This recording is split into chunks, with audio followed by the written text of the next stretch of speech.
அன்புக்குரியவர்களே, ஆண்டவராகிய இயேசு கிறிஸ்து நாமத்திலே உங்களை வாழ்த்துகிறேன்.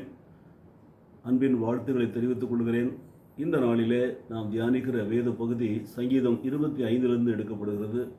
4வது வசனத்தினுடைய பிற்பகுதி மற்றும் 5வது வசனத்தினுடைய முற்பகுதியை பார்ப்போம். உம்முடைய பாதைகளை எனக்கு போதித்தருளும், உம்முடைய சத்தியத்தில் என்னை நடத்தி என்னை போதித்தருளும். உம்முடைய பாதைகளை எனக்கு போதித்தருளும், உம்முடைய சத்தியத்தில் என்னை நடத்தி என்னை போதித்தருளும். எனக்கு பிரியமான சகோதர சகோதரிகளே, கர்த்தர் தான் நமக்கு போதிக்கிறவர்.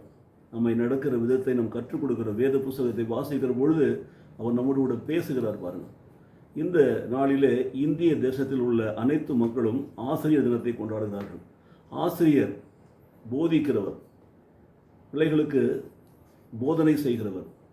அந்த ஆசிரியருடைய அந்த வேலையானது ஆண்டவராகிய இயேசு கிறிஸ்துனுடைய போதனைகளுக்கும் கர்த்தராகிய பிதாவாகிய தேவனுடைய போதனைகளுக்கும் ஈடாக இருக்கிறது. பாருங்கள், பிதா தம்முடைய ஊழியக்காரர் மூலமாக தம்முடைய ஜனங்களை நடத்தினார், அவர்களோடு பேசினார், நம்முடைய தாசனிடத்தில் பேசினார், நாம் பார்க்கிறோம். போதித்தார், நடக்க வேண்டியவைகளை கற்றுக் கொடுத்தார்.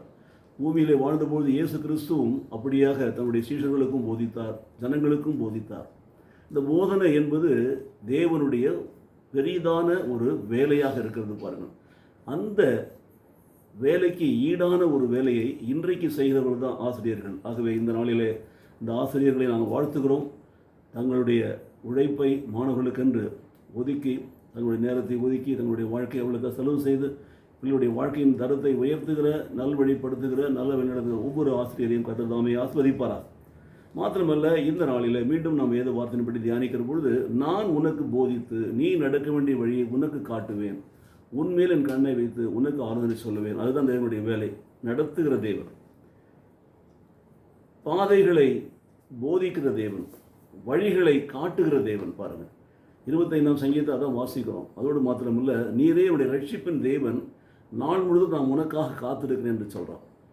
இந்த போதனையை கேட்பதற்கு நாம் காத்திருக்க வேண்டும். அந்த போதனையை கேட்டு நாம் மனம் திரும்பி ரட்சிப்பை பெற்றுக்கொள்ள வேண்டும். அந்த போதனையை கேட்டு அதன்படி நடந்து வாழ்க்கையில் நன்மையான காரியங்களை பெற்றுக்கொள்ள வேண்டும். அந்த போதனையை கேட்டு அதன்படி நாம் நடந்து ஆண்டவருடைய எல்லா ஆசீர்வாதங்களையும் இந்த பூமியில் சுதந்திரித்துக் கொள்ள வேண்டும். அதற்கும் மேலாக நித்திய ஜீவனை இந்த பூமியிலே பெற்றுக்கொள்ள வேண்டும். அதற்காகத்தான் கர்த்தர் நம்மை ஒவ்வொரு நாளும் நடத்துகிறார். நமக்கு தம்முடைய ஊழியக்காரர்களை கொண்டு போதிக்கிறார். வசனம் சொல்லுகிறது பாருங்கள், ஏசாயா தீர்க்கதரிசி புஸ்தகத்திலே நித்தமும் நடத்துகிறார், நித்தமும் நடத்துகிறார், நித்தமும் போதிக்கிறார். அவருடைய சத்தத்திற்கு நாம் செவி கொடுக்க வேண்டும்.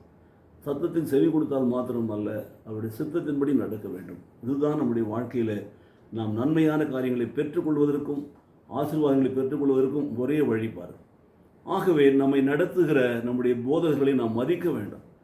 அவர்களுக்கு உரிய ஒரு மரியாதையை நாம் கொடுக்க வேண்டும். போதகர்கள் நம்முடைய வாழ்க்கையில் நாம் சீர்திருத்தும்படியாக, சரியான பாதையில் நடத்தும்படியாக, ஒழுக்கத்தின் பாதையில் நடத்தும்படியாகத்தான் தேவனால் கொடுக்கப்பட்டிருக்கிறார்.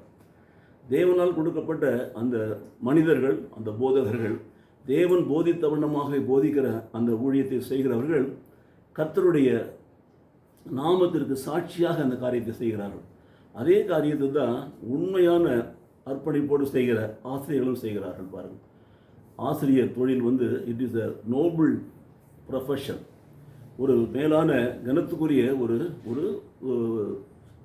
வேலை. அந்த வேலையை நாம் கனப்படுத்தும்படி செய்வோம் என்று சொன்னால் நம்முடைய வாழ்க்கையில் நாம் அநேகருடைய வாழ்க்கையில் ஒளியேற்ற பிள்ளைகளாக இருப்போம். அதைத்தான் இயேசு சொன்னார் பாருங்கள், நானே உலகத்திற்கு ஒளி என்று சொல்லி.